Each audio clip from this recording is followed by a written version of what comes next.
Good evening. Welcome to the Joint City Council and Planning and Zoning Work Session. I'd like to call this meeting to order. And I'd like to ask Matthew to say the prayer, please. Yes, of course. Please pray with me. Heavenly Father, we thank you for this evening that you've given us to gather to do the important work that's been put before us. God, let us get through this work session and get home safely.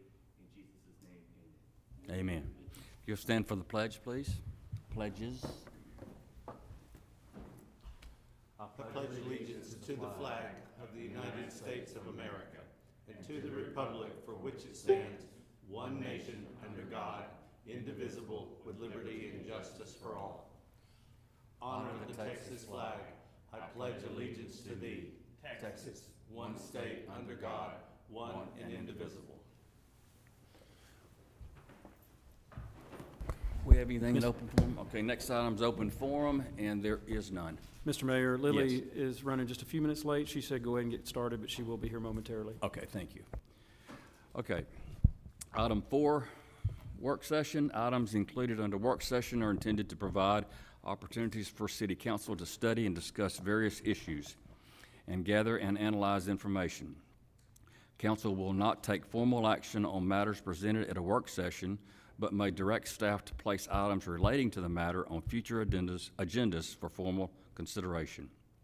Item 4A, review of proposed text amendments for the City of Nacogdoches Code of Ordinances, Chapter 118, concerning definitions, non-conforming parcels, and land use types. Plan developments and corrections to the Zoning Board of Adjustment process and procedures. Chapter 46, regarding CBD and vape shops, and Chapter 78, on-premise signs for feather signs, commonly referred to as teardrop signs. Okay, now I'll turn the meeting over to Mr. Dietrich. Yes, thank you very much, Mayor. Hey, Lily. All right, can everybody hear me? Super. All right, good afternoon. My name is Nathan Dietrich. I am a third-party consultant that works for the city, and I work directly with the Community Development Department. I appreciate you all coming tonight. In the future, we have reached out to also the Zoning Board of Adjustment to be part of these joint meetings, just because they are a part of the process. They're not part of the approval process, but we think it would be beneficial if they were to be a part of these joint meetings in the future to talk about zoning, which is what they oversee. As a reminder, I do tend to talk a little fast, so please, I won't take any offense to tell me to slow down, or if I've glossed over something, I'd be happy to give further information on it. I have a question about the ZBA being invited. Yes, ma'am. Were they invited to this meeting? Well, I made an error. We wanted to, but because we didn't post them on the meeting, they would have had a quorum. So we gave them the information, and they can give us comments back, but we asked them not to come just in case they had a quorum. So we didn't want to break the Open Meetings Act. I was confused by what you said. Thank you. Yes, ma'am. Again, I wanted to thank you for taking the time, because I know how busy you all are, and we all do very much appreciate your time and dedication. You do not always have an easy job. I know this firsthand, and sometimes it's a thankless job. So we appreciate your time and effort providing us staff with direction and comments. And I also wanted to give a shout out to staff that I work with on a continual basis. They're great. I'm sure you guys all know that, and I just want to say thanks for all your help. So to recap, how did we get here today? So we had a meeting, first joint meeting back in May. And why did we have this joint meeting? We just wanted to make sure that we ensured that we were aligning our direction with our recommending bodies and our decision makers.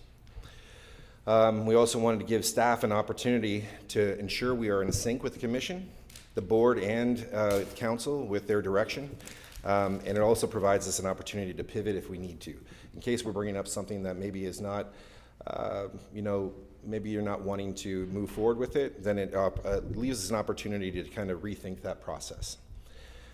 In the original presentation, I separated the items into 3 categories, which was definitions, intended consequences with changes to definitions, lasting procedures, land use, and philosophical discussions. We provided you a nicely spiral-bound package and proposed amendments. And from that meeting to this meeting, the idea was for P&Z and City Council to provide us feedback regarding the proposals or the concerns they had. We received 48 responses from a total of 3 members, so we thank you very, very much. I know there was probably going to be a lot of duplicative responses, but just having that information is very, very important for us, so we know exactly which way to turn when we're talking about things, or where to give more information. We also want to make sure that we confirm this process, and this process works well for you. If there is anything that maybe, if the steps I've taken so far or that we've taken so far aren't beneficial, I'd love to know, and just so we can make sure that we make the appropriate changes for next time. I always want to make sure it's an efficient and effective meeting. We wanted a joint understanding to allow all the boards to have a back and forth, since the ordinance impacts all of us. And lastly, this gives us the opportunity to say whoa and to call out anything that needs additional further scrutiny or discussion, and we like to understand the why so we can tailor our submissions to you as well. So this is the table of contents, just as a reminder for you guys, is that this is what the spiral-bound notebook was made up of. And we put it together like an executive summary, just to ensure that it kind of had a good flow to it. So the subject is what we were wanting to change, and this is inside the document itself. And then each had a why, like what was the impetus for this suggested change, and then some additional research or support to propose the change. So that's how that was kind of figured out. And while we were preparing for the meeting, I kind of looked at some of this information and I remembered how the meeting went, and I didn't want to further complicate things by us going back and forth. So what I wanted to make sure is that, Amy, were you able to hand out no, the other one that you, oh, okay, great. So you'll have a spiral-bound notebook, which we're going to use as our Bible. We're going to have these changes, which were the comments that were generated by City Council and P&Z, and then we're also going to have a numbered document, which is stapled in the corner, and that helps with just kind of categorizing what staff is going to propose to you, just so it's easy to flip back and forth.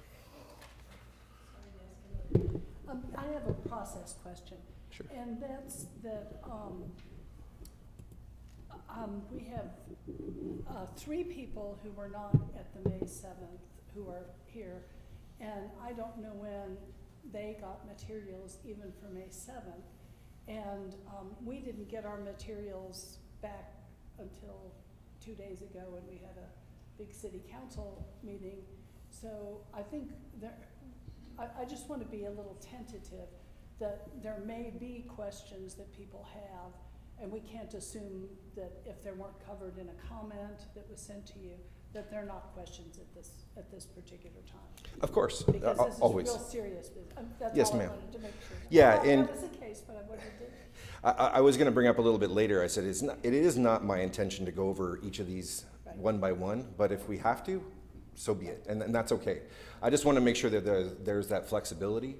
So, if we all agree, some of my comments are generated from, I didn't receive comments, so the idea is that there's really no issue with it. But please do bring it up if we need to discuss it. Yes, please. Okay, thank you. Okay. Yes, ma'am. Please speak into your mic so make sure it's turned on. Sorry. Yes, ma'am. Sorry about that. Okay, so from our last meeting, we had a lot to digest. And I know that, and I appreciate that. Kathleen, I appreciate your comment. It is a lot to go through. It's a 135-page document, and you have to kind of navigate it being able to understand it. So The purpose of today's meeting is to compile comments and receive direction. And as the mayor said at the beginning, there are no final decisions or of wording or accepting any new ordinances at this time. The goal is that we would bring that to you at a later date for recommendation from P&Z and then also to council for decision, okay? And as I said, if we need to go over the amendments one by one, we can do that, that's no problem. But if there isn't any discussion, then we can assume that that one would be okay to move forward with. Even, here, sorry. Oh, I do want to make sure that we have not actually had the opportunity to bring this to the public and to other, other people who may be interested. So I want to make sure that we have that opportunity. Sometimes something that just looks like nothing ends up, like, oh, why wouldn't we change that word? Could have real serious consequences, and I don't want to speak for my entire ward that there's not something that I didn't catch. So that's really where I'm coming from. no problem at all. Okay, thank you. Yeah, it's really as how fast or how slow you want to go.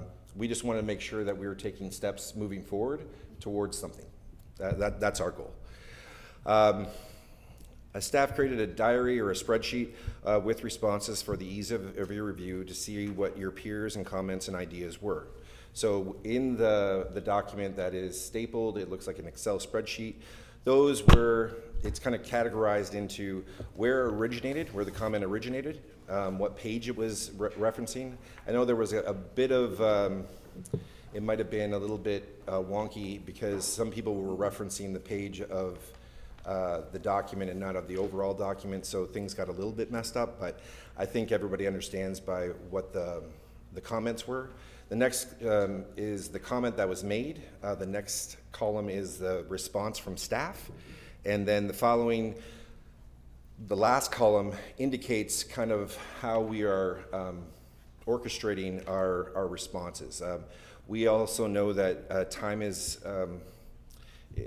it's something that we all don't have enough of, and we want to make sure that we are cognizant of that. So we don't want to bring this to one meeting. We want to separate it out, and we were thinking maybe 3, but that will all depend on how this moves forward. But we were going to kind of separate it into groupings, so it wasn't as it wasn't too much to take on all at once. So a rough list of the amendments that we had discussed are 18 new definitions, 1 reorg of a dwelling unit types for organization within the code itself, 1 new land use, 1 new sign distinction with conditions, 4 possible parking changes, 3 new sections, which were alternate parking plans, special exception, and smoke shop, 6 BOA chapter clarifications, 2 wording adjustments, 2 changes to be in line with the state law, effort to remove redundancy and specific use, rezoning and planning and development, amend the PD to make less burdensome for the right reasons, updating nonconformities, and consider creating a date that lots were of record. So as I was saying before, we kind of categorized those into 1 being ones that we didn't receive a ton of information on or a ton of comments or any comments at all, actually. And so those, in not knowing what you had said, is that we placed those in the front end, making sure that those would probably be ones that most people wouldn't have much of a problem with.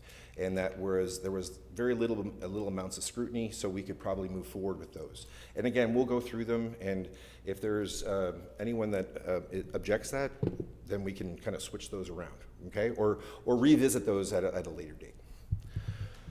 And then number 2 is we believe that because we received some questions and clarification comments on the responses, we put those in number 2 because they might have needed some clarification. And then with that direction, we can amend and bring those back to this board.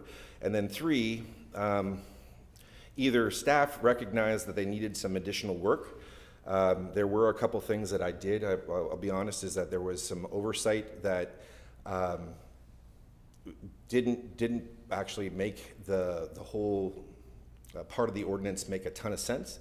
So I wanted to make sure I revamped that a little bit just so I can bring that back to you. And so number 3 is kind of like that, and some of those items that are in number 3 or categorized as number 3 just needed some additional massaging.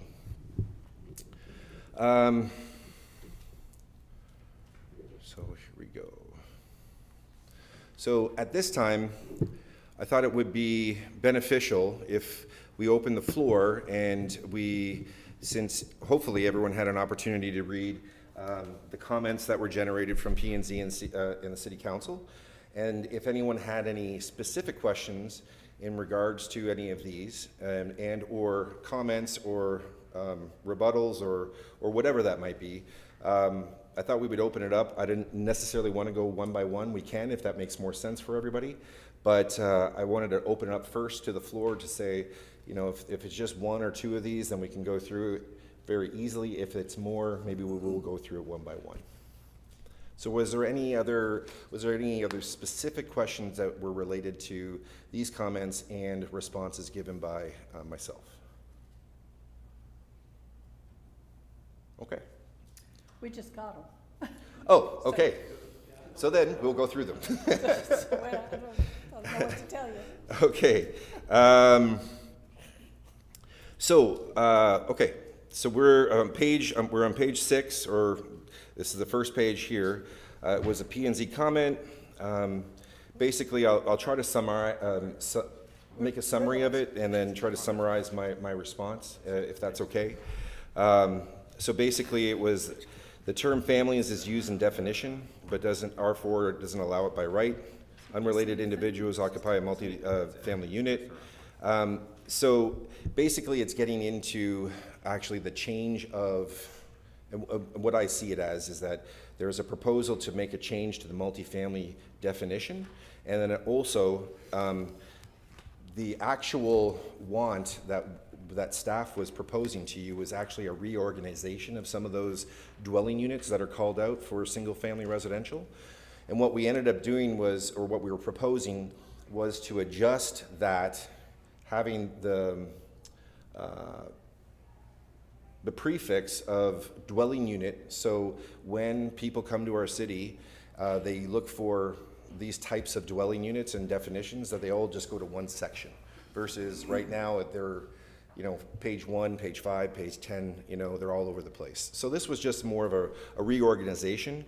But I also placed a placeholder in the third category for multifamily definition that we should probably as a group talk about at a later date. There are some implications to that. I know that there's some concerns. We are in a college town. How does that all work? And so, and the definition of today's modern family is a lot different than what it was. And so it's just something that we might want to look at. And so I left it on there just so we could revisit that at a later date. Any questions?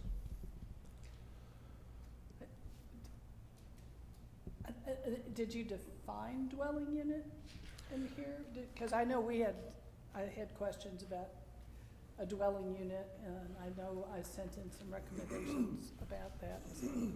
Yes, so dwelling unit is, so if we go to our book,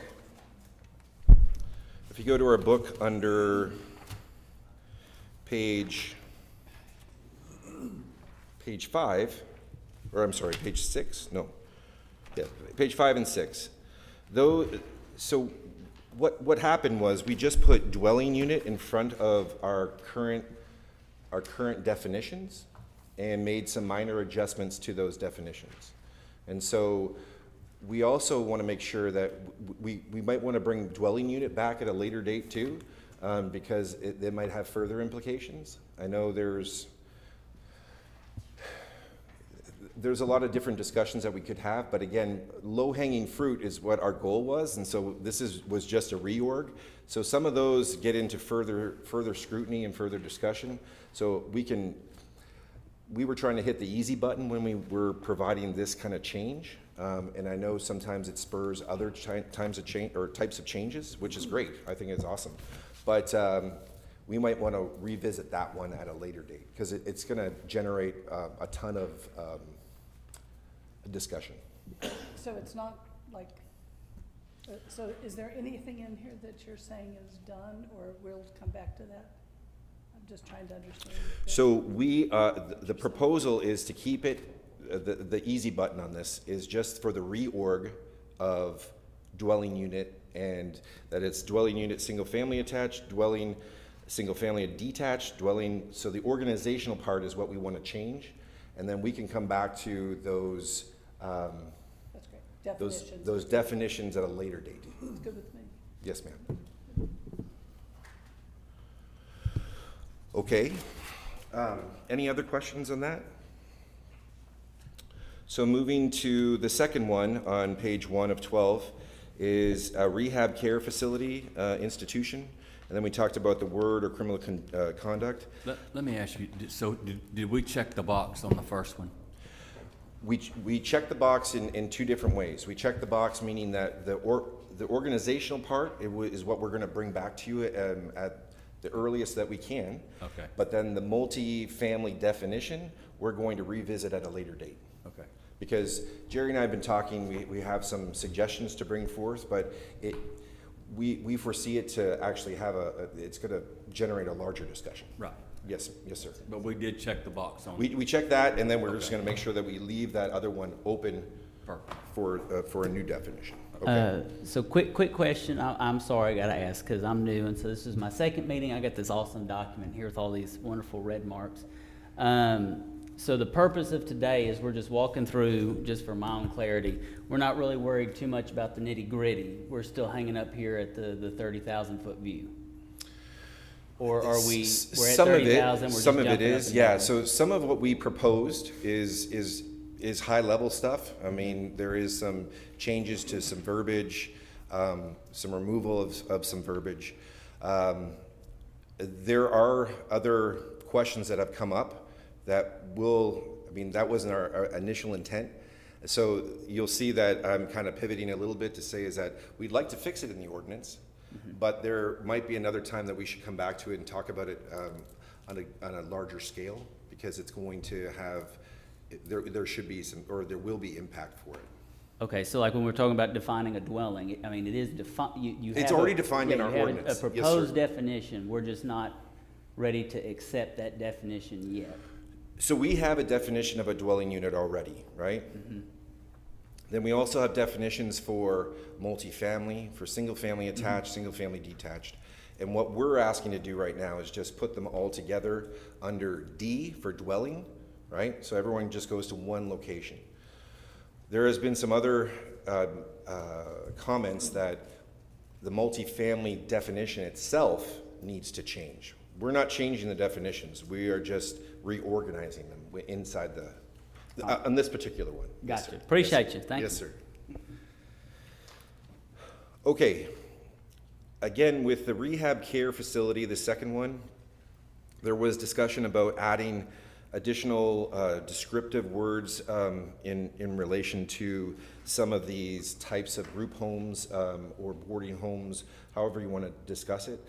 I would, on this particular one, I would tend to look to Jerry for a little bit of guidance, but it's my understanding, you have to be careful because some of these are protective classes. We have to be careful. We don't want to put anybody here in this room in a situation where we're making those decisions. What we decided to do was we had only 5 different definitions inside our development our ordinances that describe these types of uses.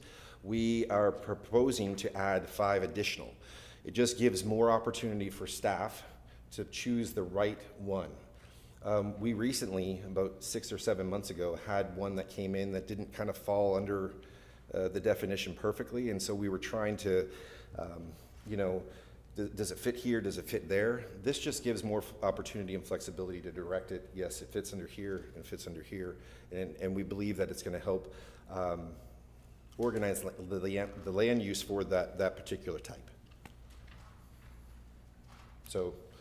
So that's, and again, we added those in. Those are added definitions, and so there would be 5 new definitions added under that particular request. Moving on to page 2, we talk about dwelling unit.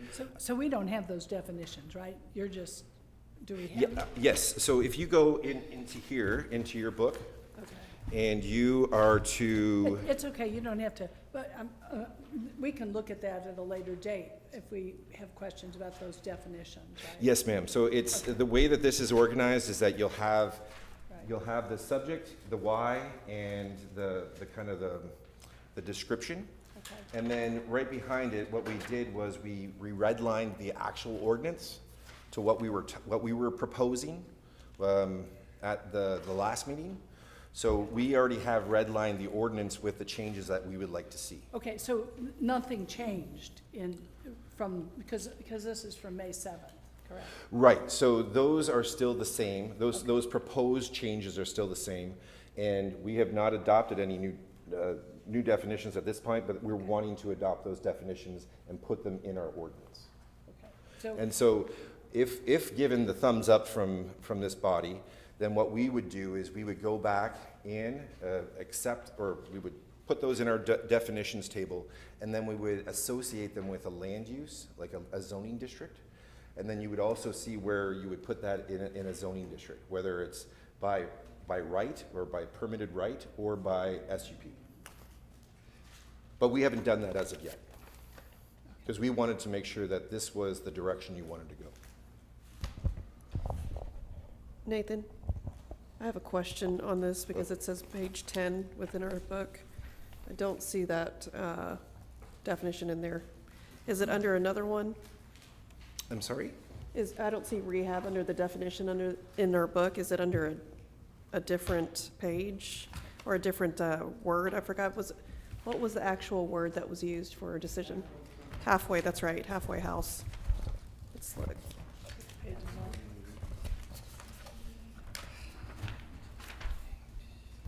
okay. So the topic and agenda is rehab care, but we are actually focused on halfway house and removing that, correct?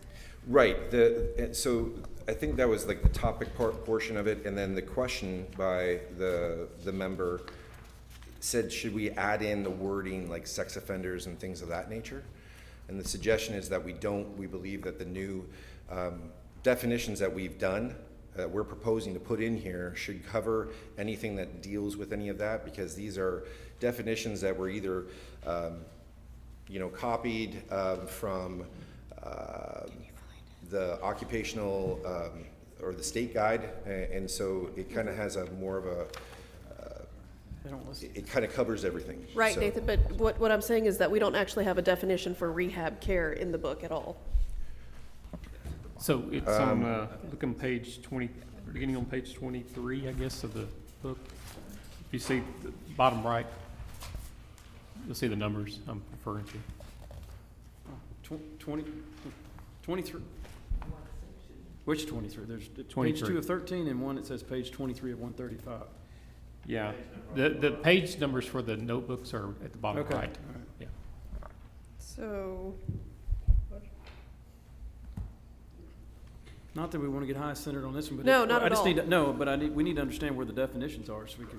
right, Okay, so if you go into your book and you go to there's a tab for multi-purpose living in the spiral bound book.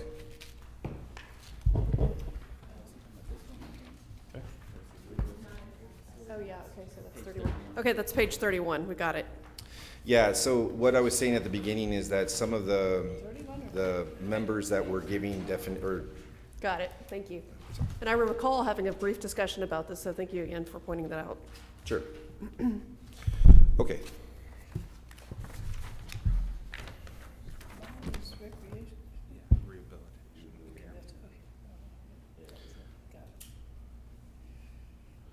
So I think the next one is dwelling unit. We know that we're going to come back and revisit that, so I'm going to skip that one.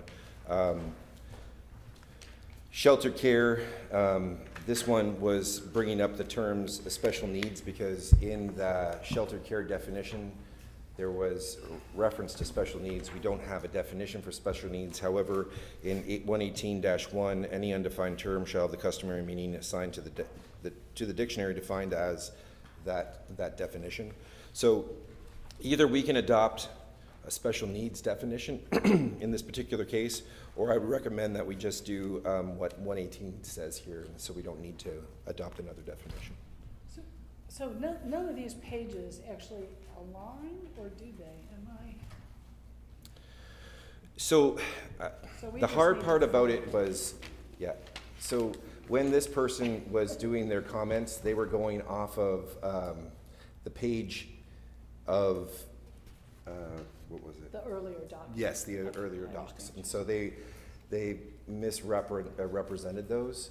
So I didn't change those because I didn't know exactly where she got it, but I was just going off of the comments there. But, I mean, basically is that in this particular one, that was what she was, what that person was bringing up, was that we just didn't have a definition. So I don't think it's, and again, based on the group, whatever they would like to do, we can do that. But that would be my recommendation, is just to leave it as is.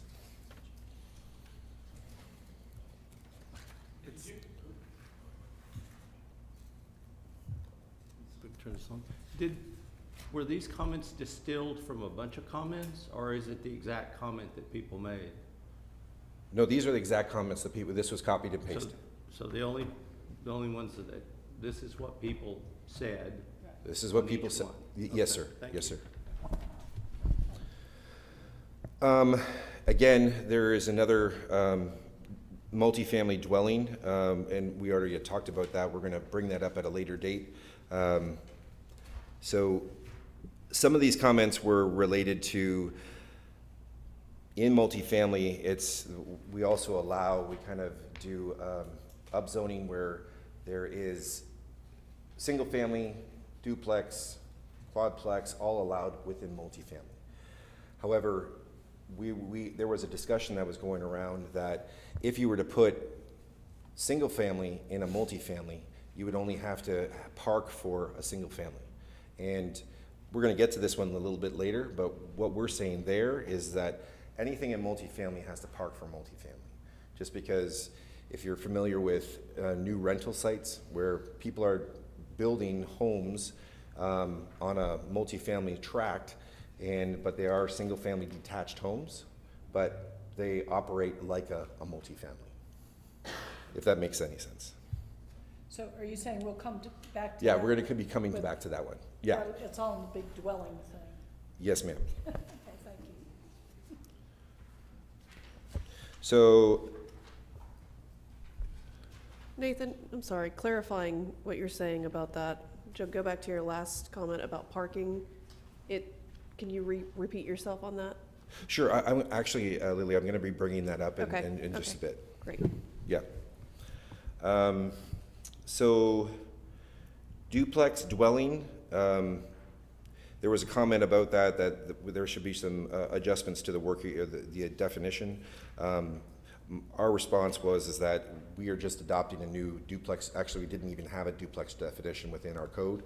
So because we call it out in our code, we thought it would be a good idea to define it. So we were proposing dwelling, duplex, and then the definition. So just to be straight, this is again organization, not the statements of it. Is that correct? Are we? We never had a definition for duplex, so we chose a definition. Basically what I did was I went to a multitude of different cities and chose the one that best represents that. And most of them are actually all the same, so. So tonight, we're not accepting that definition, we're accepting the organization of it, correct? I would like to know if, sure, it could be the organization, but we would be adding that definition into the table along with the organization, because we don't have that currently. So, sorry, Kathleen. So you're saying and suggesting we're gonna add the word duplex, define it, and put dwelling to categorize it in front of it Correct. upon our acceptance? Yes. Okay, great. What worries me right now is that if I understood correctly, if we don't object to it, then you're considering it a thumbs up? Is that what you said? Well, that would And this is that would way be too what I would like complex. to do. I would like to do that. If you feel that we should just go through that and answer questions versus getting direction, then I'd be happy to do that too. I guess there was an assumption of there was a little bit of an assumption on my side that we would be able to make that decision. But if we can't, then I understand that, and we can go through and we can generate questions, and then I can respond to them and how we believe that we should move forward. And then I'm ready to take some notes, and we can adjust those changes as you guys see fit. I feel like I missed a meeting. I know we had a workshop, but I'm like, did we vote that we wanted all this stuff? Or what are the headwaters of all this? Who said, let's change all this? So when I came on, there was a lot of comments that from staff, generated from staff? from developers. So there was a lot of interest in doing some changes, right? So from staff and developers, who else? That's really all. Oh, and then also in reading through the ordinance, you can see that there are some some updates that need to be done. And so, when you look at it, and part of what happened, let's just say for the multifamily, where we only had 5 different definitions for boarding homes and whatnot, we were lacking in that category, so that would be a suggested change. That's all to say is that, hey, you know what? If we're able to have more definitions like this, we're better to situate these homes in a better location within our city. Was this in the comprehensive plan that we hired that company to do? To check Was this a part of the comprehensive plan and No, downtown sir. plan or anything? So Not this to is my all knowledge, separate. no. Okay. Yeah, this was just something that was generated. I'm a little behind here, I feel like. Okay, Thank you. sure. Okay, so, sorry. Back to this item about dwelling duplex. One of the concerns, I actually put that concern in there about using the word, which we'll have to go back and find where that was, but that the wording is what something is designed for, and that worries me. And so this is a more philosophical thing that's a bigger issue that I don't think we can just say we've adopted this definition, because people come in and say, I'm going to design this for this, and then it's utilized for something else. So this is where both zoning goes hand in hand with the definitions of duplex, and it's much more complicated. So I'd rather that be, I don't want to assume the definition at this point. Okay, So sure. That's, No and problem. I really think that's a principle we need to be considering. So Actually- as you're trying to, let me back up a little bit. As you're trying to streamline and get all this straight, which is very commendable and very complex, and I'm so glad you all are doing it, not me.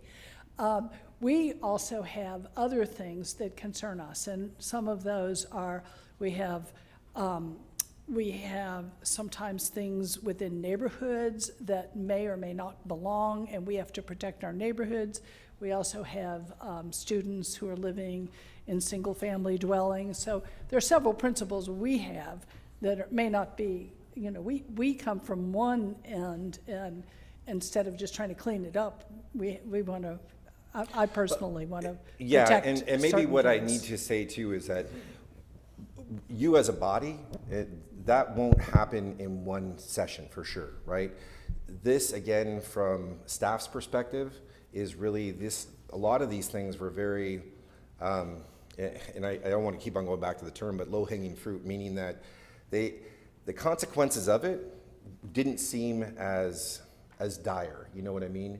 Is that these were things that we believe that we could go forward, make some meaningful changes to the code, right? And to help us bring some of the definitions back up to speed, maybe to streamline some things that, that I've been a part of that, like for example, planned developments. We had, well, that's a whole other topic, but Good. I'm just saying I'm is good. that. I'm good with that. I just Sure. want to flag that and say No that problem. this definition is So then still a let's go problem. about it this way then, I think is best, is that I'm not going to accept anything here tonight. We're just gonna call this a discussion. and then we don't have to move forward with anything at this particular time. But it would be very helpful from staff's perspective if we did receive some additional direction, just so we know how to get to that next step. And so, yeah, so any type of, you know, if there's any questions that do come up, if you can either, you can email me directly or Juan or Amy, and I'll be happy to answer those questions. But again, the idea is not to rush through any of this. That was not that's not the direction I want to take. It was more so, we felt that these items were very I don't want to say innocuous, but they're not as important as some of the other things that are happening, you know, protection of neighborhoods and other things like that. So we know that there is a lot of different things that need to occur throughout the ordinance, but we wanted to kind of take little bites of the elephant all, you know, as we go. So I just want to jump, I don't want to derail our discussion in any way. It's not my intent here. But it seems like everyone at both ends of the table are having to go through and try and figure out where we're going the whole time. Could we get a version that's sorted maybe by these categories? Maybe just an Excel spreadsheet that we can go back and sort ourselves? Because I'm really having trouble. I know the pages don't align, but it's hard for me to go back and figure out what we're actually talking about and where that is. Okay. And so I know that those are some of the struggles that are happening throughout the room. And I don't think we're having a productive discussion because we don't all know where we are. Okay. Am I wrong Yes, here? you are correct, Chad. I'm cross-referencing right now. Sure. Yeah, basically, yeah. So, all right. So basically, what we can do then is change. Because I'm trying to think of how this is that, because these are comments that were generated by city council members and planning and zoning members, and these are the responses from staff. The page numbers just need to be reflective of the actual page number of where the change needs to be. Right. And your conclusion and next steps, I mean, this is a much shorter document that encompasses all of these, right? You've broken these down into categories, right? Yes, and sir. You're saying that category 1 is things that staff feels are ready to go. Yes, sir. Right? Okay, so let's talk about those, and let's just completely skip over the ones we're not ready for, not even discuss them. Because I don't disagree. I just wanted to make sure, and that's fine. I can do that. And help us, if we find one that we say, that's really not ready to go yet, let's move on so we can actually get something done here. Agreed. Thank you, Chad. All these are the ones. Right. And the ones on that side are, and can you explain to, I'm sorry, I know I'm derailing a little. On the last column in this, what does that mean? So I was trying to categorize the ones that were, number 1 was, these are easy fixes to do, right?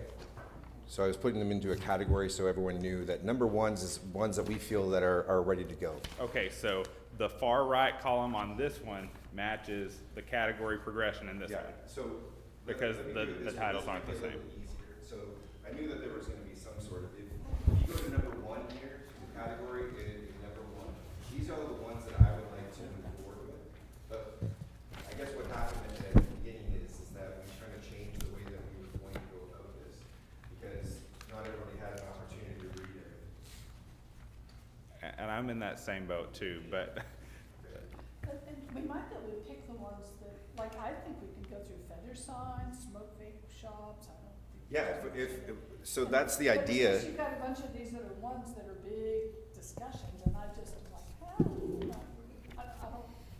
Yeah, and then that's the opportunity. Point to your neighborhoods that are in jeopardy if we do that. And that's great. And so the idea was All is lined up there. to move these from what staff believes to move forward with, or what we think we would like to move forward with, and then to other ones that we need to bring back towards to this committee. That was the idea, at least. Let's start with the vape shop. Sure. Those are easy. So vape shop is, And banner signs and feather signs, I think we had a pretty, those were not too problematic. if you go to page 51 of the spiral, or 50, I'm sorry, 50.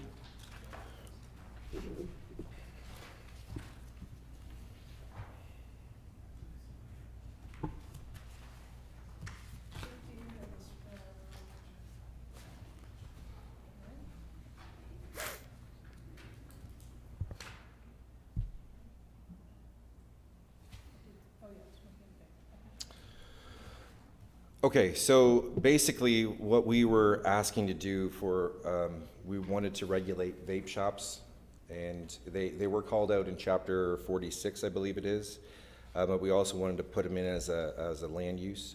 And so we proposed an ordinance, and as you can see, the subject and then the why that goes along with it. Why we wanted to make sure, because we feel it's a public health safety situation.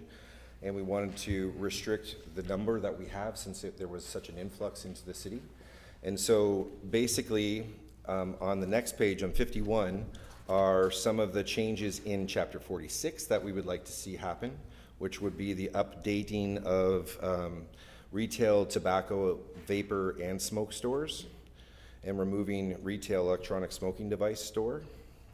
And swap those two out, and then just some additional add-ons to make sure that it covered everything that we were looking to cover. Again, then you go to 118 in the middle of the page, and we would add that definition to coincide with the one that's in chapter 46. And then additionally, you go 118.237, which is the land use guideline. And if you go to page 57, that is the change of, or adding it to the land use matrix, and that it's allowed inside the city, but wherever it's allowed, it has to be done by special use permit. And did you get any comments back about that? No comments from anybody. I just have a question. On the corner of North and Main Street is a filling station with all kinds of vape products. Does that get affected in here? It's not a vape shop, but it sells vapes and Sells plant-based, vapes. all the things that you say in here, it sells them there. I believe last time we spoke about it, they were gonna be grandfathered in, the existing ones. Is that correct, Nathan? Yeah. Yeah. Yes, it would, until they'd be non-conforming. Right, all the new ones that would come in as retail shops would have to have a special use permit. And be 1,000 feet away from schools and churches. Yeah, we just didn't get to that part yet. So if you go to 61, it also adds in 118-326, which says that a tobacco vape store it needs to be at least 1,000 feet from a church, place of worship, public or private elementary or secondary school, public park, a hospital, or another retail vape shop. Nathan, Yes, sir. forgive me if this is redundant. I wanted to piggyback on Brad's question about the gas stations that I recall seeing if a percentage of merchandise, fell under that definition of things that you burn and smoke and so on and so forth. When you walk into some of these places, they look like it's quite the majority, it seems, of where, will you direct me to where that falls into this conversation? I don't believe we added that. So if you look at the definition of retail tobacco, vapor, smoke store, Is that where it is? It's on 51. at the bottom, there's basically, we didn't want to include. Not exceeding 10% of gross sales there. So we could do this one of two ways, and I've seen both examples. I'm sorry to interrupt. Nathan, is it okay? No, not Okay. at all. So the one you see here is basically a percentage of sales. The other example that I saw with other cities was it specifically excluded convenience stores and, like Kroger, Walmart, those kind of stores, higher end retail stores that would also sell these, but, they would be a smaller percentage of their sales. So you could specifically exclude those by name, or you could do by percentage of sales. The complicated part about doing the percentage is somebody has to determine that percentage, right? And so policing that may be a little bit more difficult than if we just go ahead and specifically exclude, say, big convenience stores or, somewhere like grocery stores, those kind of things, that also sell these as part of their inventory, but it's not, a big part of their sales. Does that make sense? Okay. And we can do it either one. I've seen it both ways if with different cities across the state. So however we want to do that, that's fine. What you see here is the example. I'm trying to remember which city I was looking at when I drafted that. But again, I think that the difficulty with percentages policing it is who's going to go in and determine if they're doing 10% sales. I can tell you one example. There's a vape shop on North Street that also does like computer repairs. And so who goes in and looks at their books and determines how much is their business is computer repaired versus selling vapes? I don't know. And that's a difficult issue, and it's going to put a lot of burden on code enforcement or the police department to make that determination, I would think. So I think maybe the better route, and I'm just speaking here, and this is time for discussion, so please chime in, might be to, say convenience stores or grocery stores or large stores like Walmart, for example, should be excluded from this definition. That would be easier to police, in my opinion. Nathan, I have a question. There's some questions on our side and confusion on our side, and we can use this as an example, the vape. You gave about 4 different page numbers to go to a minute ago relative to the vape and definitions, but there's no bridge or pathway or denotation that takes us there. Maybe there is, but can you explain that to us? Can you say that again, like in the spiral bound? Yeah, you said that we talked about the vape, and then you said you go to page something else, and then that led to another page. Or did I mishear? No. Yeah, so vape, the vape stores, if I think you have is yours tabbed, sir? It is. Okay, so if you go to page 50, it starts with the subject, heading, and the why, and the research. Got it. Then it goes into the red lines in 46. And then there was just multiple locations within the ordinance that these things would touch. One being that the definitions in 118 and in 46, and then also within 118 are, the reason why there were so many pages in between is because the land use matrix table is they put the whole thing in there versus just the one page. So you had to go to 57 to get to where So I'm sorry to interrupt. If you look at this one page, the conclusions, it has the page numbers that are relevant Okay. to that. 51, So 57, and 61, but I heard 118 and some others, so I'm just, some other page Sorry, numbers. when I was So saying probably- 118, that's the reference to the zoning code. okay. Okay.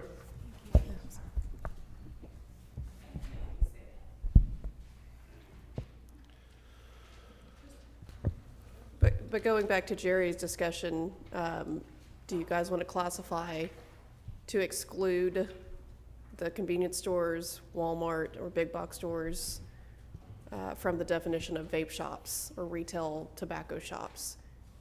Because if we do that, I mean, Brookshire Brothers has its own tobacco barn. That's a different segment. Would they qualify under that? Do they sell vapes there? Yes. It's probably too lucrative not to. Right. So that's a good. I'm not quite sure. I mean, it's a separate area completely. It's physically separated. So freestanding. So is that a different entity than Brookshire Brothers? Okay. I'm not quite sure how their sales taxes on that. Yeah, the comptroller really does, yes. And again, they're absolutely. going to be grandfathered, Yeah, they that would be tobacco barn. grandfathered. It's going to prohibit somebody, putting one right next door. Right. to that, for example. They would have to be 1,000 feet away. But it wouldn't prevent Walmart from opening up next door to Brookshire's. Right. Does that make sense? Yes, absolutely. I'd say, I mean, I don't know enough. And we can change the ordinance later on. I think having it included in here and corrected, I think is a great idea, and I'd just go with whatever you suggest as far as unless somebody else has better. Well, I just have a small discussion about signage. So if it's a convenience store, that's excluded from it, because from my personal opinion, when you drive in and you see all these vape shop, signs, which is an eyesore, if this convenience store is excluded from the definition of retail tobacco and they have a sign up, how's that categorized? They're still a convenience store, but they're still selling vaping products. And I'm not trying to make this complicated, it's just, we think about signage and we think about I'm in favor of putting vape shops 1,000 feet away from, institutions of schools and churches and things like that. I think the primary intent, I'm sorry. I'm so sorry, that was Go me. I was gonna add to that whole discussion, if we're talking about signage, we're talking about 1,000 feet away from schools and churches. If you have a gas station on the corner right across from a school, and that gas station starts selling more and more and more vape, CBD, certain light up neon signs on the outside of the window, and it's right across the corner from it, then it's that type of stuff is the very reason we needed 1,000 feet away from a school or a church. So where does that fall in the conversation? For example, if you've got tobacco at a gas station and it's behind the glass, I mean, maybe it's because it's been there all along and I just don't notice it, but I'm not seeing that being on the outside of the building as soon as I pull up with my kids in the car. But I can sit across the intersection from the gas station and all I see is that big light up sign telling me, come buy these things over here at this gas station. And to me, it starts to feel like the gas station is more of a vape shop that also has a gas pump. And, not to muddy up the water about it, but it does feel like at some point, maybe that has to be a part of the conversation in a way that maybe a big box place like Brookshire's or Walmart probably doesn't. Yeah.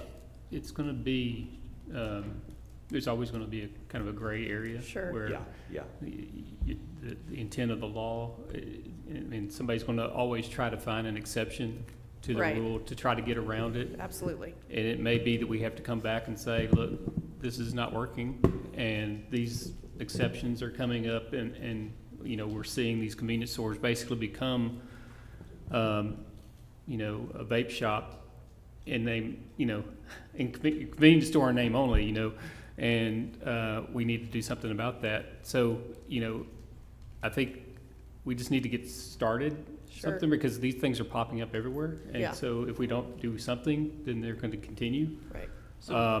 I'm sorry, go ahead. It's way in the weeds and complex for me.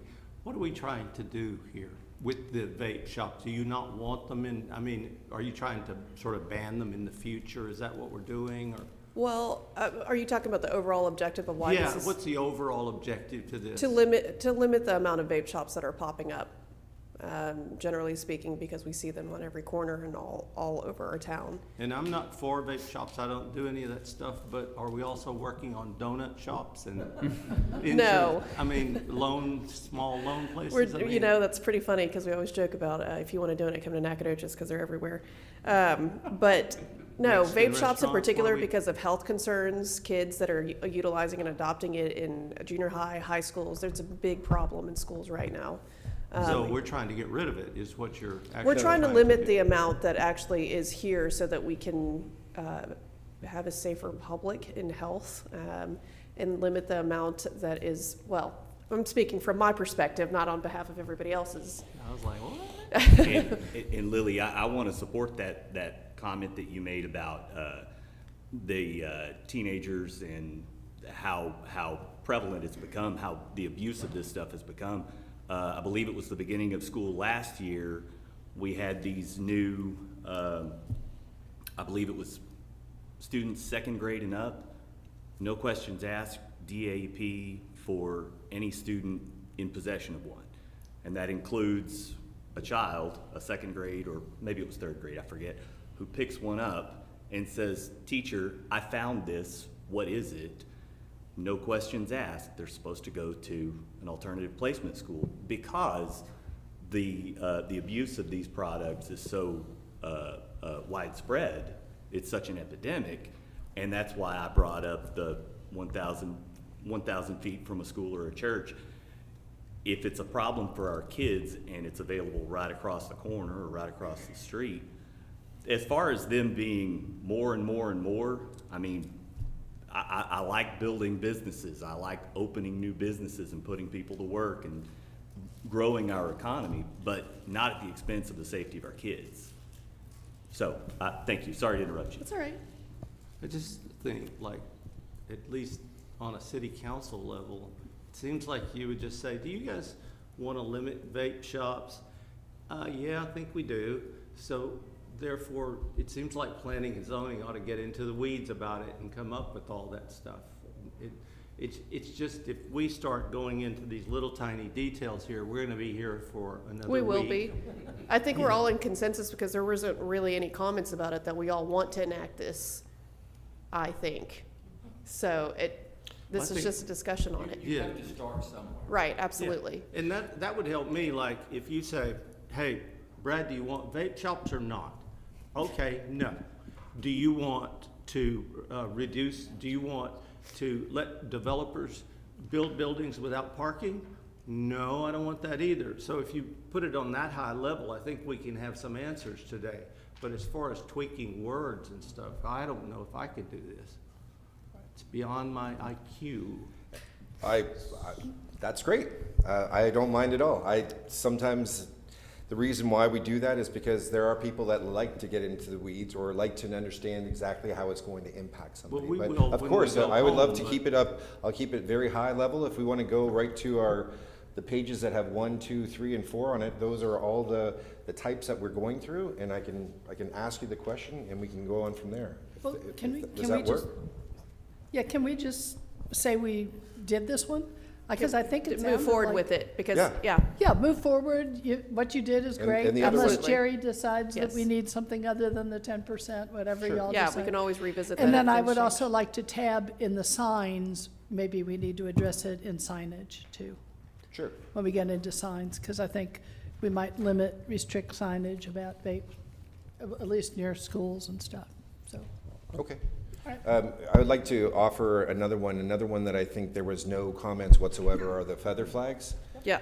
And so if we could go, we checked the box. Yeah, we checked the box on vape, We checked the box, sir, on vape for sure. so that is really the only thing that we have accomplished today. No, That is true. We also Thank you very reorganized, much. we also said we could reorganize the dwellings.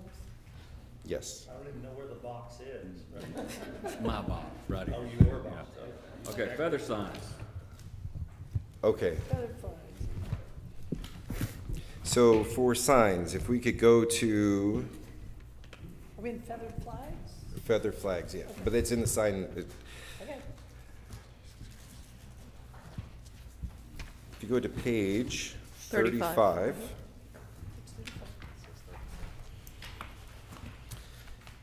The idea behind this is that a feathered flag or teardrop flag is not a sign that we can currently have as a sign type in our ordinance. There was a council member that had an inquiry on this, and so we looked into it a little bit further, and there were lots of examples, and any types of signs like this can be, we can put restrictions on them. So what we did here was that we looked at a bunch of other cities, San Antonio, Alvin, Baytown, Tomball, and we compared them. So with that, the items that need to change in that ordinance, and what we were saying is that, like, summary of it all is that we would put a definition in there to define what it is, and that's on page 37. And then secondly, we added it as, on page 43, added it as it was called to be an off-premise sign, and that it's banned in the city except as allowed in this particular section as called out. And then that takes us to that particular section on page 47, and this is what describes when a feathered sign is allowed. The big takeaway from that is that we had talked to, and at the last meeting, we brought code enforcement, and code enforcement had reviewed this, and they supported it for allowing these signs to occur, and they're allowed at any location or any business 4 times a year. And with our new Camino permit program, it's easy and able to check on those, and they agreed that it was something that they wanted to see. And they thought it was something that they could enforce without it impacting their daily jobs. I'm gonna speak to that because I'm in the retail business. Yes, sir. And I'm strongly in favor of this, but I'll tell you, it impedes people's or businesses' advertising. They work. I know they don't look good. I'm in favor of this, but I'm telling you, it hurts a business on this type of advertising because you're drawing attention to something when you go by there and people do look at it. So anyway, I'm for it, but you're gonna get some blowback. Yes, sir. The idea behind it would be is that this was just a benchmark that we decided. It could go down to 2, it could go down to 4, or we could remove it altogether. We can check the box as far Yes, as sir. I'm concerned. But before Mayor, you check that box, I think the intention was to, allow it in the city by right, By permit. by permit, yeah. So there'd be a permitting fee, which of course would be a minor benefit to the city, Right. but also if you just drive around Nacogdoches, you're gonna see many examples of people just leave these out and they get torn and they get dirty and they don't police them. Right. And so the intention was to limit the time period that they could have them up. So I think the intention is to attract somebody's attention to like a particular sale or something for these signs. And then that shouldn't last a year or 2, or however long they're leaving these things out. And so the intention was to allow it by permit, but, let's put some limitations on it. So that was the intention. It's not to prevent it outright altogether. I know, I totally understand that, but I'm telling you, I've been in the retail business a long time, and it is a form of advertising that attracts customers, and I'm okay with it. We can move on and check the box. I checked the box with the mayor. wait, before you check the box, there were 2 comments about this, and I think right now we could decide if we like it or we don't like it, but I raised the comment about limiting them to major arteries and not allowing them in neighborhoods or primarily residential areas.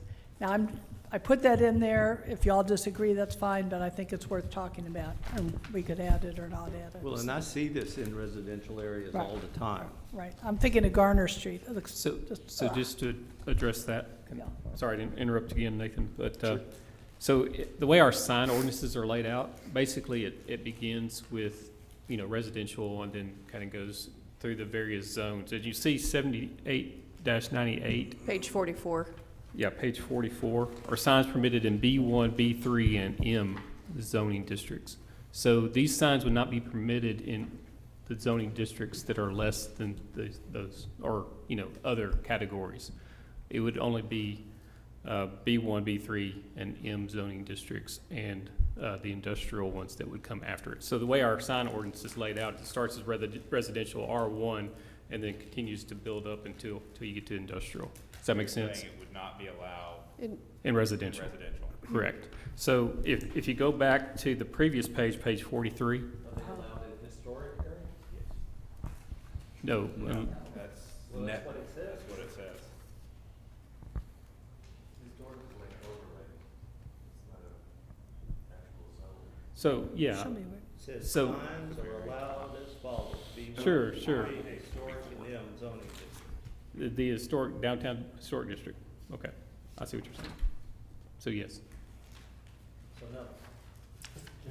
So then we could add that under feather signs that are not allowed in the historic. I mean, I'd like to restrict them in some places. They shouldn't be downtown either. Yeah, Period. I agree with you, they should not be It's- downtown. They should not be downtown, and there's even I've seen inflatable,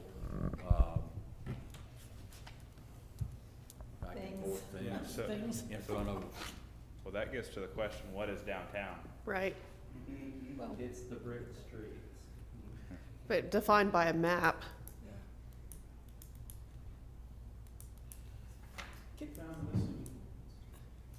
No, go ahead. oh, good, Oh, that's good. Is she okay? Oh, good. Oh, good. Thank you. Okay, so we would like to add, we're okay to check this box, but remove or propose, in the proposed version that we're gonna bring forward, we would remove it from the historic locations and downtown. Yeah, and any residential, if it's not covered, just check, go ahead and put some Stations. not on one. Why was B2 omitted from this 78, section 78 through 98? Nathan? B2. I'm not 100% sure. Do you know why, Jerry? Should we add that in there? Because that's, Yes. yes, absolutely. So we're gonna, I don't have the sign ordinances in front of me, so. right, I'm gonna pull it up right now, But actually. these are the categories, that's the category that's listed Existing, currently yeah. under 78-90. Okay, I would add B2 in there. right. So we have an issue with 78-9 through 98. Now, if B2 falls, let me try to pull up, because if B2 falls after this category, It would be then included. it would include everything above, Because it's a, plus whatever else is allowed B2, but let me look and see. Well, you can just look into all that. Yeah, we'll make sure, because we have to bring this back, right? We're Right. gonna be bringing this back for, not only for review, but also for approval, right? Oh, yeah, And yeah, 2, 3, and 4s. Because we're not gonna even get through 1 today. You're doing good. I have faith that we will. Just gonna zoom right by it. All right, Okay.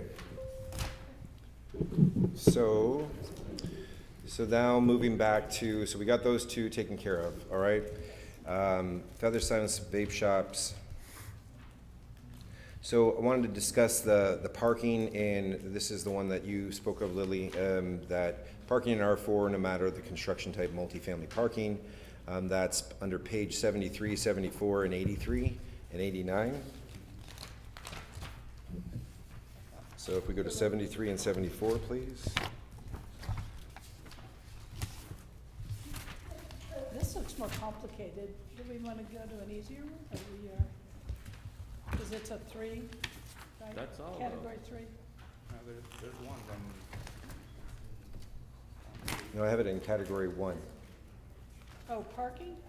No, not all parking, just this one piece of the parking. Okay, where's the one piece of the parking?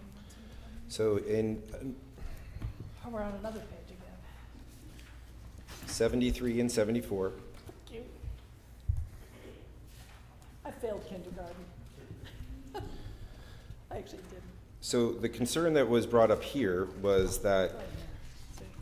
there were a possibility that if a person were to develop a duplex in an R4 zoning district, they were stating that they would only have to follow duplex parking. Let's put that one off. 'Cause Okay? that gets in the whole duplex thing and the whole, is that all right? Sure. All right, so, oops. And the reason I'm saying that is because if it's R4, even if it's a duplex and they decide they're gonna change it, I mean, if you have the parking only for a duplex and it's an R4, that gets much more complicated. That again goes back to the intended use rather than what's, so, and that's a bigger question to me. Thank you. Okay,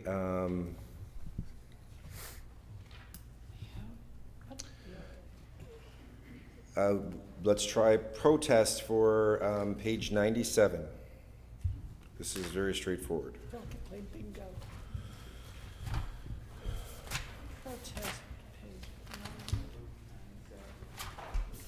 Where are, Oh, it changes commission to city council. Check the box.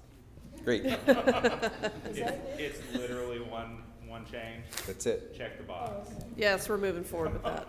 Yeah, because what was happening was it was going back to the commission when it doesn't really have to, so we were just cleaning that up. All right, under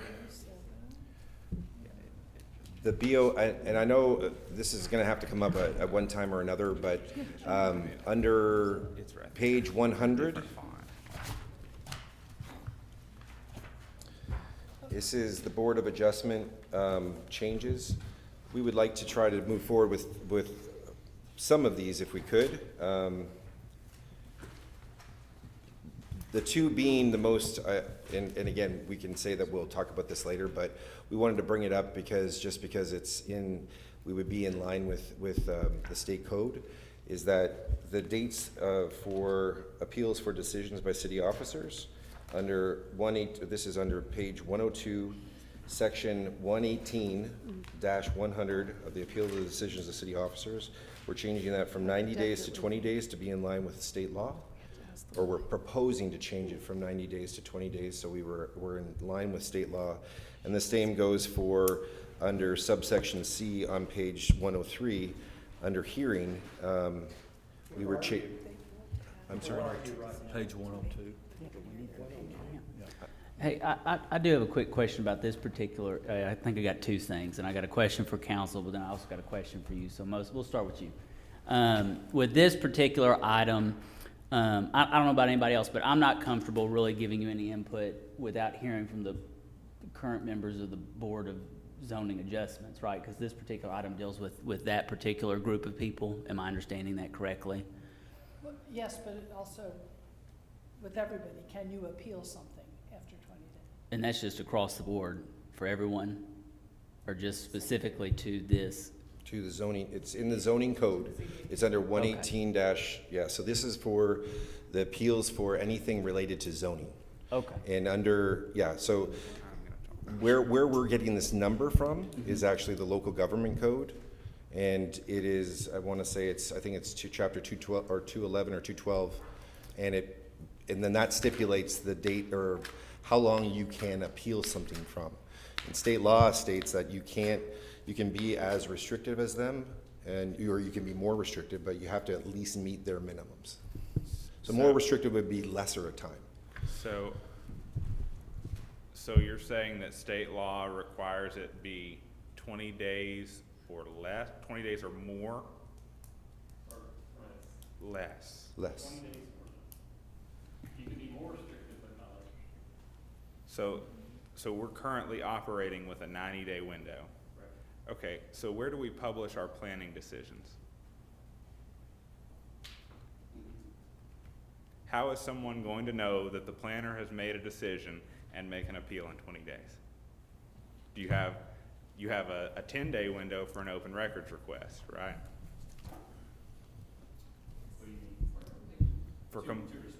To respond. So now a person has 10 days. If we make this change, if we don't publish our planner decisions somewhere that's open to the public, now there's 10. Put them on the agenda. All the decisions are like flats and things like that. So what if you don't have a planning and zoning meeting within that 20-day period? Well, we were also talking about maybe putting it on the website as well. That's better. But, I mean, if we're going to do 20 days and that's the state law, then we've got to make it easier for people to have access to the decisions that are made by the planning department. So has the 90-day thing been breaking the law all this time? So I'm going to just tell you, I don't want that changed at all. And I don't care what the state law is, I think we need to keep the 90 days. And I've already said that. Here, here, I But agree. there's no, and I also want to see the law specifically. If you could just send us all a copy of the Do you law. have those printouts I sent you? Well, I tell you now, I'm gonna take exception to that. I'm not gonna break the law. Yeah. Well, but So that's my vote. if you want to do that, you I do. can, but I Okay. will not be part of breaking the law. Well, at all. let me just share this. I calculated this. If you have a planning and zoning meeting like you did, your last planning and zoning meeting, I actually calculated it. And if they saw it on the agenda and said, oh, you know, as soon as they saw it, it would be 23 days until the next, the next planning and zoning meeting. So you'd already have lost any kind of window of Kathleen, saying you something wouldn't there. have to, you don't have to have another P and Z meeting to Right. file an appeal, Right. right? No. Well, It's from the planner's decision. when- It's from that's the when it's planning time. decision, Right. so there's nothing to stop them the next morning well, if they're unhappy from going up to the planning office and filing an but they're not even discussed at the planning and zoning. They're just, right now, you're just mentioning them, and you're just, we've had, in my time, 3 different issues that people did not know about until probably 25, 30 days afterwards, when they see something happen. And it's just not possible. And so I'd like to see the law itself, and, We do publics, yeah, planning and zoning has been doing right, but that's your decision. This is staff decisions. a. These are staff got it, decisions. yeah. These are not planning and zoning. These are Understood. staff decisions. And, The quickest or the best remedy would be if, under the planning and zoning webpage, that we post if we approve an administrative plat, the next day we post it on our website. This plat was recorded in the county courthouse, and we maybe have a link to the plat so people can see. We have to do a better job than what we've been doing. I agree with Kathleen on that. But they have to do their due diligence to find out too, you know? I mean, we can't walk them by the hand and say, here, and read their mind whether or not they want to appeal or not, and say, here, this is how you do this. I mean, there should be grown adults to where they should be able to figure this out. 3726 Appleby Sand Road.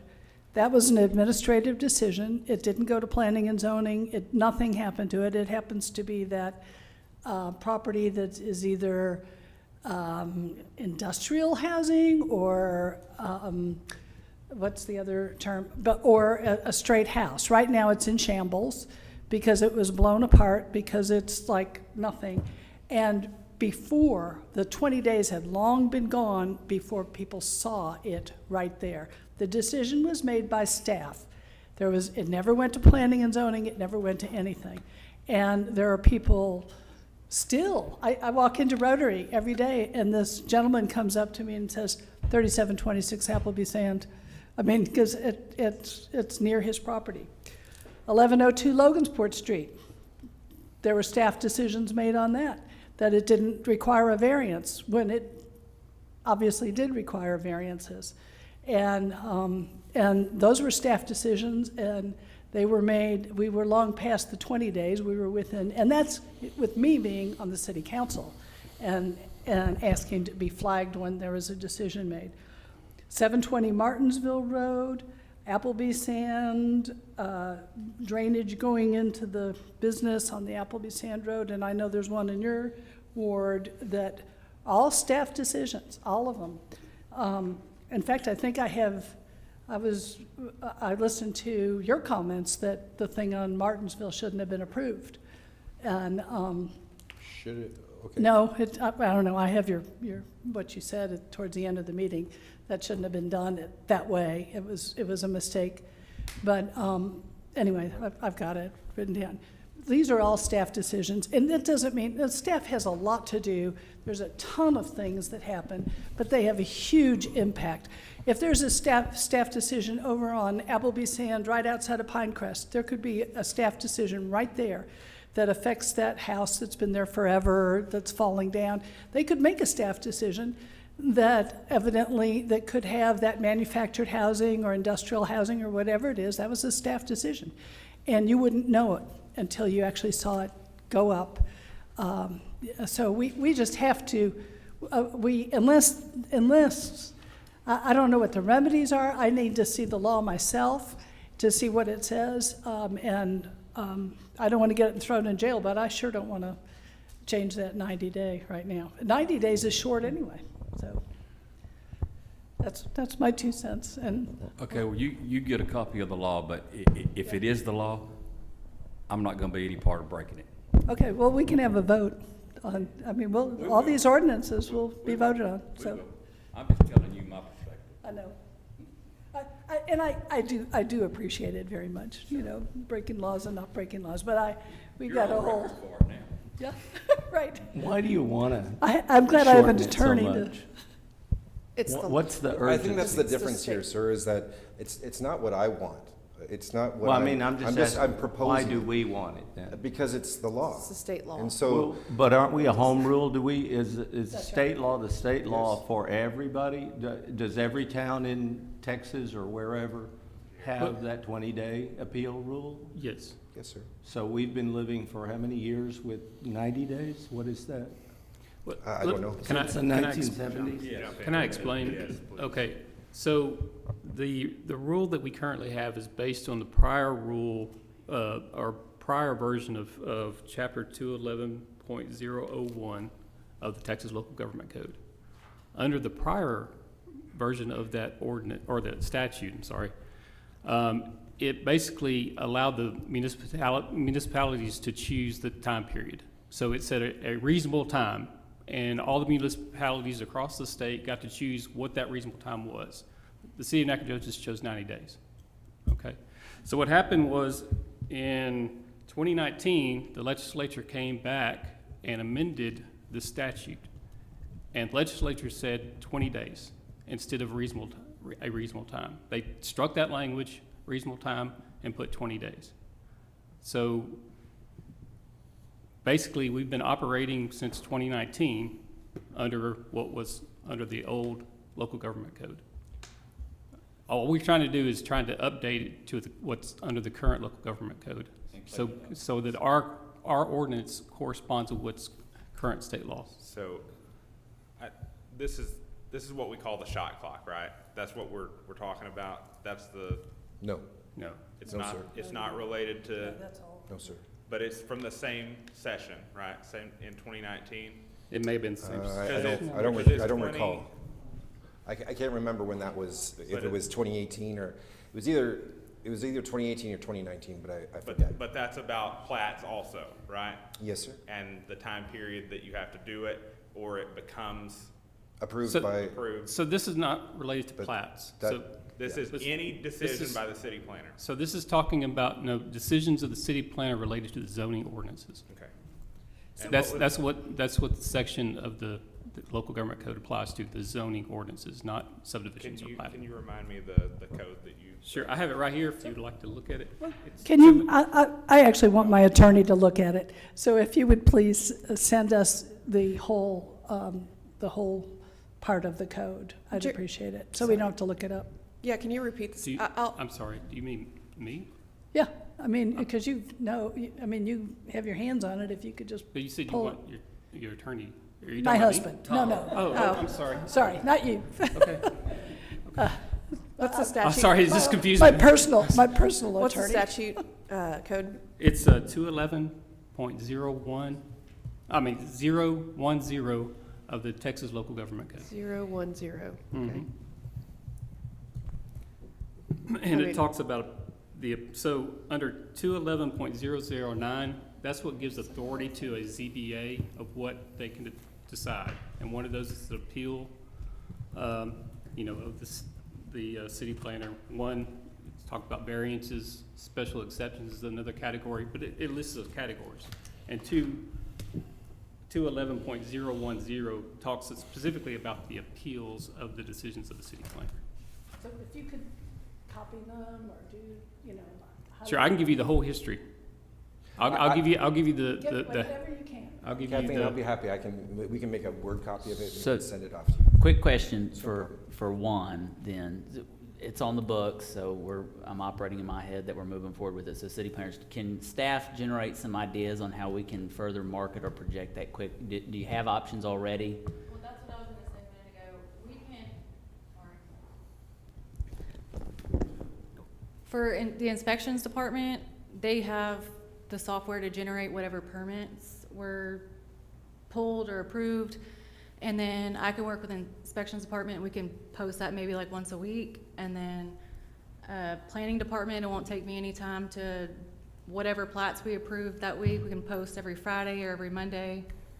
And then it's pretty transparent, it's on the website right there. But once a week means that you've already lost 7 days of the 20 days to appeal, I guess? 20 working days? 20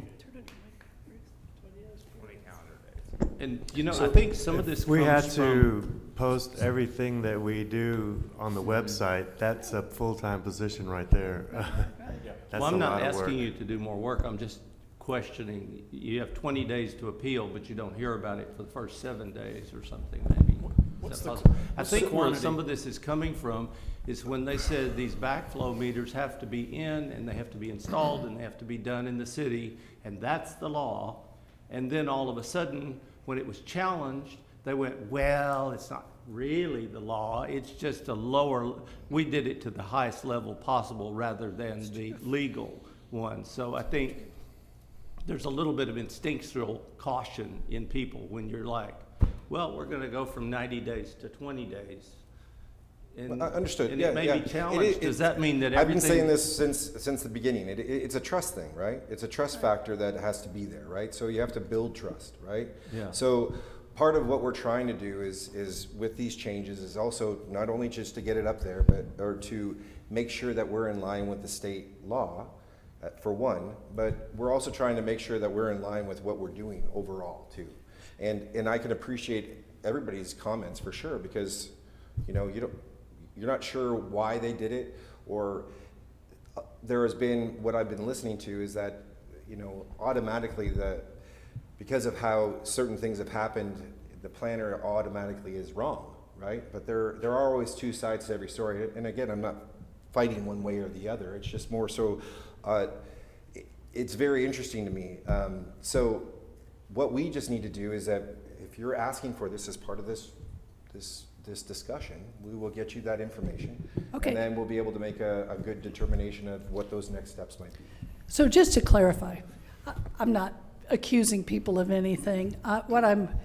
What we have sometimes competing objectives, and you all have all this stuff coming in all the time, and you're trying to clear off your paperwork, and it may not occur to somebody, wait a minute, this is going to cause a problem with the neighborhood. Over Pinecrest is going to object to this, or Buckingham Street is going to have a problem, or, because you're trying to, let's make this as smooth as possible.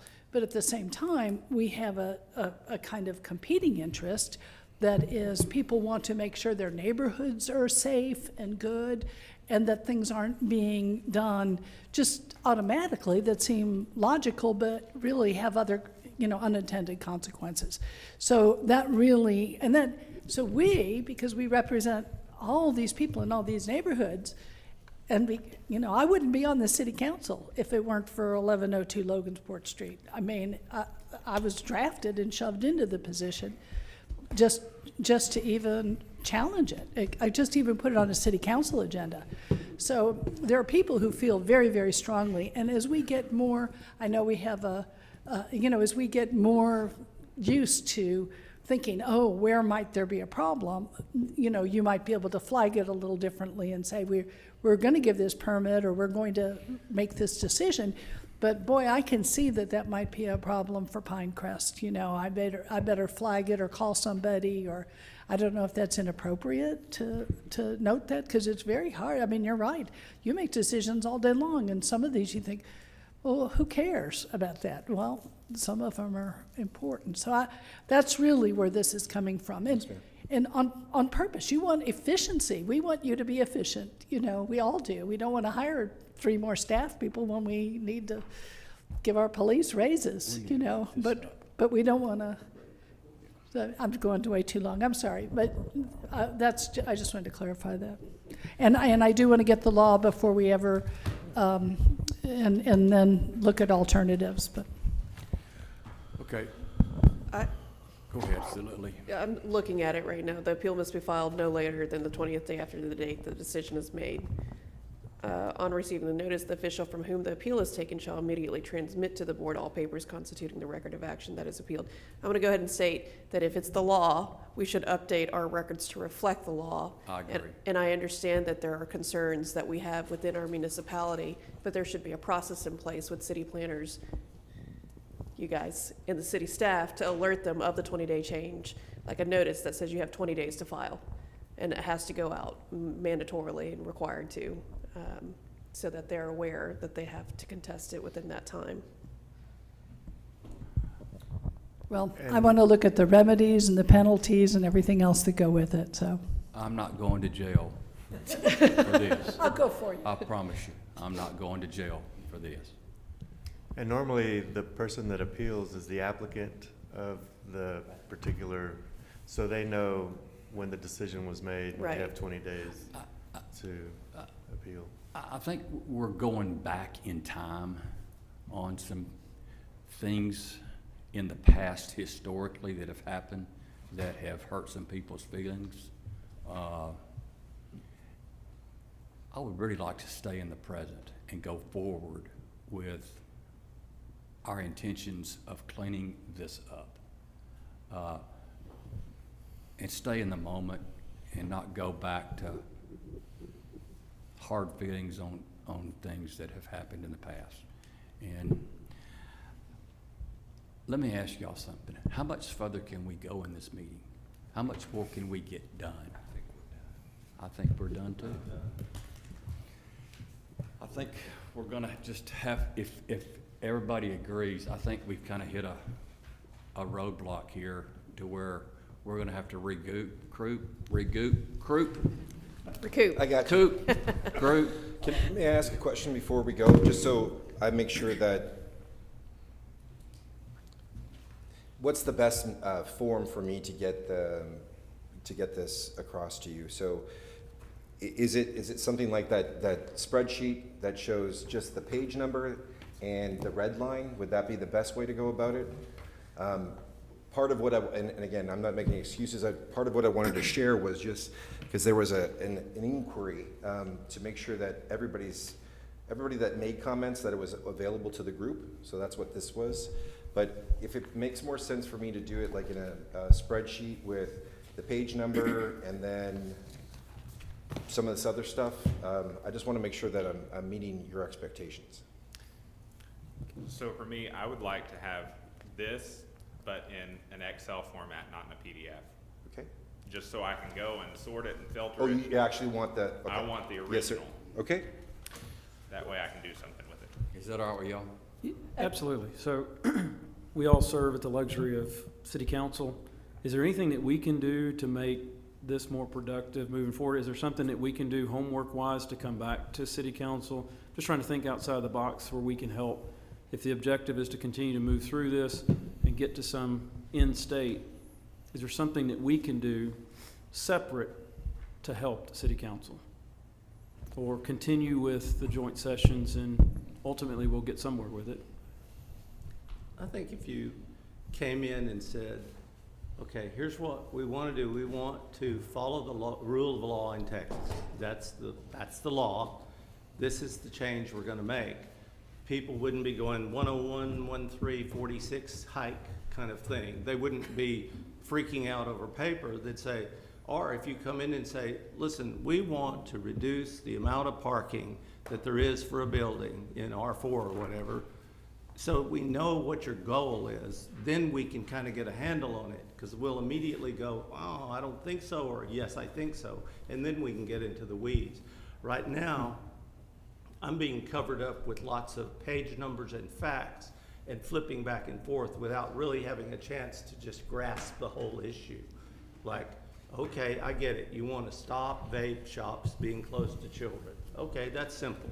But these other things, you know, I'm not quite sure what our motivation is and why we're doing this. Like, I didn't know that it was only a 20-day thing, that we were breaking the law for the last 10 years or whatever. So if you could simplify it, that would help me. So Chairman, to your point, I think us trying to tackle this entire list of things in one night is a fool's errand. I agree. But maybe if we could take at y'all's monthly meetings and y'all try and filter through maybe one of the harder ones, and then we come back and then we have a discussion on it and decide if that's what we want to do. I mean, I feel like that could break up the work a little bit more, and we're not, because 2 hours of this, and I know we're all worn out.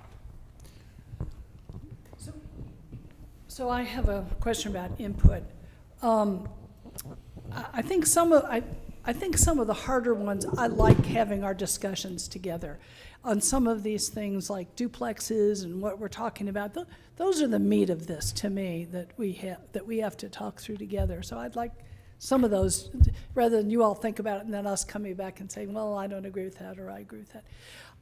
But I do think we all can take this document, you know, I guess this one, and whatever other document you want, and actually read it and distribute it to some people and say, what thoughts do you have?